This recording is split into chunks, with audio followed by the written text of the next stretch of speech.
माननीय जो पूर्व मुख्यमंत्री महोदय है वसुंधरा जी के पूरे संपर्क में हूँ और पहले भी था। जो युवाओं की बात, जो छात्रों की बात करेगा, हम उनके साथ। पश्चिमी राजस्थान के सबसे बड़े विश्वविद्यालय का कभी अध्यक्ष भी बनूंगा, ये मैंने कभी सपने में नहीं सोचा। पर वाकई मैं भविष्य की कल्पना कभी नहीं करता, मैं वर्तमान में जीता हूँ। हम किस लिए लड़ रहे हैं? क्योंकि चारों तरफ बेरोजगारी का ये आलम है, जहाँ पूरे तरीके से क्राइम बढ़ रहा है, हर तरीके की चीजें हैं जो बढ़ रही है, तो ये भी चीजें बेरोजगारी से कहीं ना कहीं कनेक्टेड है। तो आप समझ, युवा हमारे बहुत जोश के साथ में होते हैं, पर साथ ही साथ में हमें उस आदमी की जरूरत रहती है जो होश के साथ में युवाओं को मार्गदर्शन। पश्चिमी राजस्थान के सबसे बड़े विश्वविद्यालय का कभी अध्यक्ष भी बनूंगा, ये मैंने कभी सपने में नहीं सोचा था।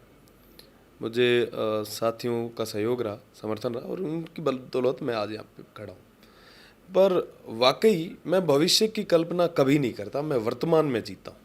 वर्तमान में मेरे ऊपर छात्र संघ अध्यक्ष के पद पे बैठे होने के नाते मेरे ऊपर जिम्मेदारियां हैं, तो मैं मेरी जिम्मेदारियों का, मेरे कर्तव्यों की पालना कर रहा हूँ। साथ ही साथ में उन छात्रों के लिए हमें काम करना है जो कहीं ना कहीं आज के समय में जिन पर शोषण हो रहा है, जिनका अत्याचार हो रहा है, तो उनके लिए बात रखना, उनकी बात को आगे तक पहुँचाना हमारा काम है और मैं मेरे कर्तव्य की पालना कर रहा हूँ। जब छात्र संघ के लिए तैयारी कर रहा था तब मैंने विद्यार्थी परिषद से दावेदारी की थी। परिस्थितियाँ रही कि जिसकी वजह से टिकट नहीं मिल पाया, फिर निर्दलीय था, तो साथियों ने सहयोग किया, समर्थन दिया और उसके बाद में आज तक अभी तक काम कर रहे हैं छात्र हितों के लिए। और रही बात दूसरी विचारधारा की, तो जो युवाओं के लिए आगे आएगा, जो छात्रों के लिए आगे आएगा, हम उनके साथ। जो युवाओं की बात, जो छात्रों की बात करेगा, हम उनके साथ। अब बातें तो मैं तभी तो कह रहा हूँ कि देश के अंदर, प्रदेश में बेरोजगारी बहुत ज़्यादा है। आप रोजगार दो ताकि ऐसी बातें दब जाए, आप रोजगार दो ताकि युवाओं के पास में दूसरी चीज़ें सोचने के लिए नहीं हो। हम किस लिए लड़ रहे हैं? क्योंकि चारों तरफ बेरोजगारी का ये आलम है, जहाँ पूरे तरीके से क्राइम बढ़ रहा है, हर तरीके की चीज़ें हैं जो बढ़ रही है, तो ये भी चीज़ें बेरोजगारी से कहीं ना कहीं कनेक्टेड है। तो आप समझो, बात की ग्रेविटी को समझो। और रही बात दूसरी, चर्चाएं होती है हर तरीके की, पक्ष और विपक्ष की। हमें काम करना है उन छात्रों के लिए, उन युवाओं के लिए, तो हम हमारी बात को रख। बिल्कुल संपर्क में मैं सभी से हूँ और माननीय जो पूर्व मुख्यमंत्री महोदय है वसुंधरा जी के पूरे संपर्क में हूँ और पहले भी था। और रही बात दूसरी, पार्टी के जो भी गणमान्य लोग हैं उनसे भी संपर्क में हूँ। माननीय शिक्षा मंत्री जी अभी भंवर सिंह जी, उनके संपर्क में भी हूँ, अशोक जी के संपर्क में भी हूँ और सभी के संपर्क में रहते हैं। क्यों नहीं रहे? आखिर हमारी बात को, युवाओं की बात को आगे तक डिलीवर करना काम है हमारा। उनसे बात हमें करनी पड़ती है और करेंगे ना, गलत कहाँ है? संपर्क में रहना चाहिए और सबसे ताल्लुकात अच्छे होने चाहिए।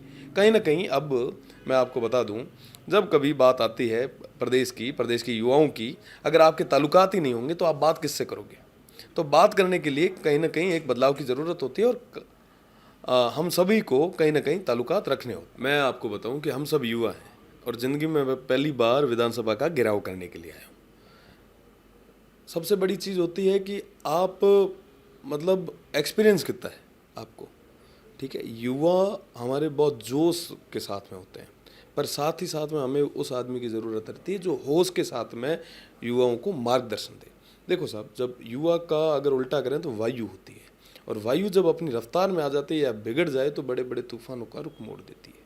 तो कहीं ना कहीं सभी का साथ और सहयोग मैं आपके चैनल से बताना चाहूँगा और मैंने पहले भी कई बार सभी से निवेदन किया था कि आप सभी आगे आएँ। कई सारे नेताओं ने मुझे सहयोग और समर्थन दिया था, मैं उनका तहे दिल से धन्यवाद देना चाहूँगा। पर साथ ही साथ में सबका सहयोग ज़रूरी है। सिर्फ आप अकेले कुछ नहीं कर सकते साहब, आपको सबको साथ में लेके चलना पड़ेगा। और जितने भी माननीय विधायक हैं, मंत्री हैं, उन सभी को मैंने मेल किए, बिल्कुल उन्होंने सहयोग किया, समर्थन किया। और रही बात दूसरी, वो हमारे मार्गदर्शन के लिए वो आगे आए, ये बड़ी चीज़। देखिए, आप उस चीज़ को कैसे भी लें वो आप पर है, पर रणधीर सिंह जी वहाँ पे आए और उन्होंने पूरा सहयोग किया शुरुआत से लेके आखिरी तक।